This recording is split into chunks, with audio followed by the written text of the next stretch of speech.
जय हिंद एवरीवन, स्वागत है आपका वी नेशन 111 के एक नए एपिसोड में, जहां आपके लिए लेकर आते हैं इंडियन डिफेंस की प्रमुख अपडेट्स को। सबसे पहले तो चैनल को सब्सक्राइब करना मत भूलिएगा। आइए नजर डाल लेते हैं आज के प्रमुख डिफेंस अपडेट्स पे। दोस्तों, हाल ही में एक रिपोर्ट सामने आई जहां पर बताया गया कि अगर भारतीय वायुसेना भविष्य में रूस का Su-57 स्टेल्थ विमान खरीदती है तो उसे मौजूदा S-400 Triumph air defence system के साथ नेटवर्क के माध्यम से जोड़ा जा सकता है। इससे दोनों प्लेटफॉर्म रियल टाइम में लक्ष्य की जानकारी को साझा करेंगे और दुश्मन के स्टेल्थ विमानों के खिलाफ अधिक प्रभावी साबित होंगे। अब S-400 एयर डिफेंस सिस्टम और Su-57 का डेटा लिंक, कथित तौर पर रूस ने यह दावा किया है कि अभी जो ये दोनों प्लेटफॉर्म हैं इनके बीच में टारगेट डेटा शेयरिंग संभव है और दोनों मिलकर एक सेंसर टू शूटर नेटवर्क बनाएंगे। S-400 बनेगा शील्ड और Su-57 बनेगा शॉर्ड, यानी कि S-400 अपने शक्तिशाली ग्राउंड रेडार से दुश्मन के विमान को खोजेगा और Su-57 उसी जानकारी का उपयोग करके बिना अपना रेडार चालू किए दुश्मन के करीब पहुंचकर हमला कर सकता है। S-400 का 96L6E सर्विलेंस रेडार की जो भूमिका है वो काफ़ी महत्वपूर्ण यहाँ पर बताई जा रही है। खैर, भारत इस पर क्या करता है ये देखना अब इंटरेस्टिंग होता जा रहा है। हमारे अगली बड़ी अपडेट अस्त्र मार्क 1 BVR मिसाइल को लेकर है। भारत पहली बार अपनी स्वदेशी अस्त्र मार्क 1 BVR मिसाइल को इंडोनेशिया को निर्यात करने जा रहा है, जिसे इंडोनेशिया के Su-30 लड़ाकू विमानों पर इंटीग्रेट किया जाएगा। यह कदम भारत के रक्षा निर्यात के लिए ऐतिहासिक माना जा रहा है, लेकिन रूस के लिए इसके सकारात्मक और नकारात्मक दोनों प्रभाव हैं, जिस पर इस समय मीडिया पर चर्चा हो रही है। भारत और इंडोनेशिया के रक्षा समझौते के तहत अस्त्र मार्क 1 मिसाइल इंडोनेशिया के Su-30 विमानों पर लगाई जाएगी और यह अस्त्र मार्क 1 का पहला अंतर्राष्ट्रीय निर्यात होगा।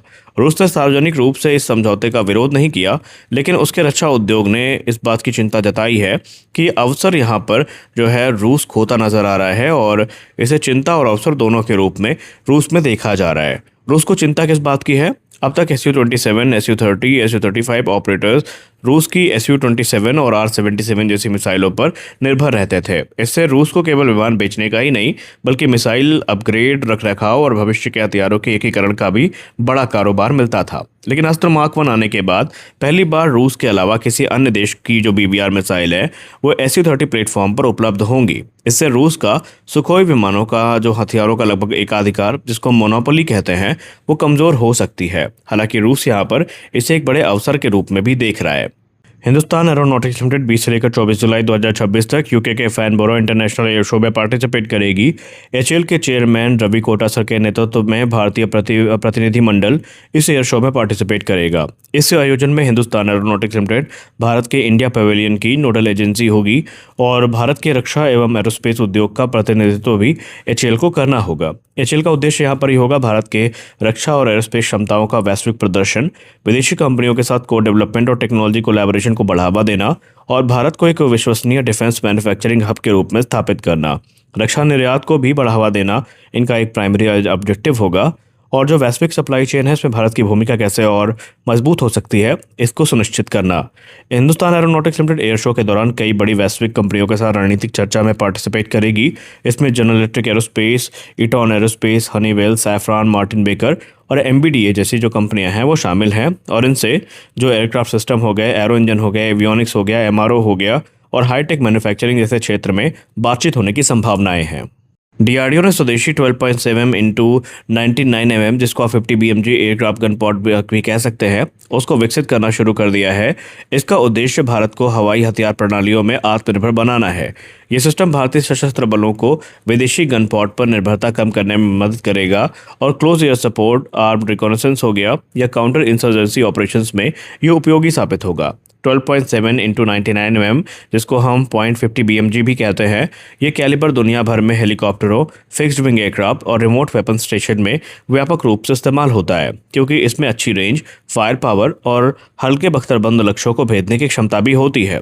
जिन विमानों में इनबिल्ट गन नहीं होती उनके लिए ये बाहरी जो एक्सटर्नल पॉड है ये विकसित किया जाता है और जो अभी हथियार है वो गन पॉड के रूप में लगाया जाता है। इससे दुश्मन के सैनिकों, हल्के बख्तरबंद वाहनों और छोटी नौकाओं के साथ साथ दूसरे जो सामरिक लक्ष्य हैं उस पर हमला किया जा सकेगा। हालांकि DRDO ने भी विस्तृत जो टेक्निकल इन्फॉर्मेशन है वो जारी नहीं करी है, लेकिन इसमें कुछ विशेषताएं होने की संभावनाएं हैं, जैसे कि 12.7 इंटू 99 mm मशीन गन, गोला बारूद का feed system, fire control electronic और एरोडायनेमिक गन पॉड। भारत की ड्रोन निर्माता company idea forge technology limited ने आधिकारिक रूप से 10 लाख सफल ड्रोन उड़ानों का रिकॉर्ड हासिल कर लिया है। कंपनी का दावा है कि उसका एक ड्रोन हर 3 मिनट में किसी न किसी मिशन के लिए उड़ान भरता है। इनका उपयोग निगरानी, मैपिंग और रक्षा अभियानों में किया जाता है। पिछले 2 दशकों में कंपनी ने अपने ड्रोन को हिमालय के अत्यधिक ठंड, राजस्थान के धूल भरे रेगिस्तान और अन्य कठिन वातावरण में लगातार परीक्षण करके विकसित किया है। इन वास्तविक मिशनों से मिले अनुभव के आधार पर आइडिया फोर्ज ने स्वदेशी ऑटो पायलट और अन्य महत्वपूर्ण सिस्टम विकसित किए हैं जो कठिन परिस्थितियों में भी विश्वसनीय प्रदर्शन करते हैं। कंपनी का फोकस उच्च विश्वसनीयता, मजबूत निर्माण और ऑपरेशन ऑटोनॉमी पर है, क्योंकि इनके ड्रोन राष्ट्रीय सुरक्षा, आपदा राहत और महत्वपूर्ण बुनियादी ढांचे की निगरानी जैसे संवेदनशील कार्यों में उपयोग किए जाते हैं। मजबूत प्रदर्शन के चलते फाइनेंशियल ईयर 2026 में कंपनी ने तकरीबन 530 करोड़ रुपए के जो वार्षिक ऑर्डर है वो हासिल किए हैं। और इसके अलावा कंपनी ने 500 करोड़ रुपए का क्वालिफाइड इंस्टीट्यूशनल प्लेसमेंट भी सफलतापूर्वक पूरा किया है। इससे वो कॉम्बैट ड्रोन और ऑटोनोमस लॉजिस्टिक सिस्टम के विकास में निवेश करेगी। तो इस वीडियो में बस इतना ही। मिलते हैं अगले वीडियो में, तब तक के लिए जय हिंद।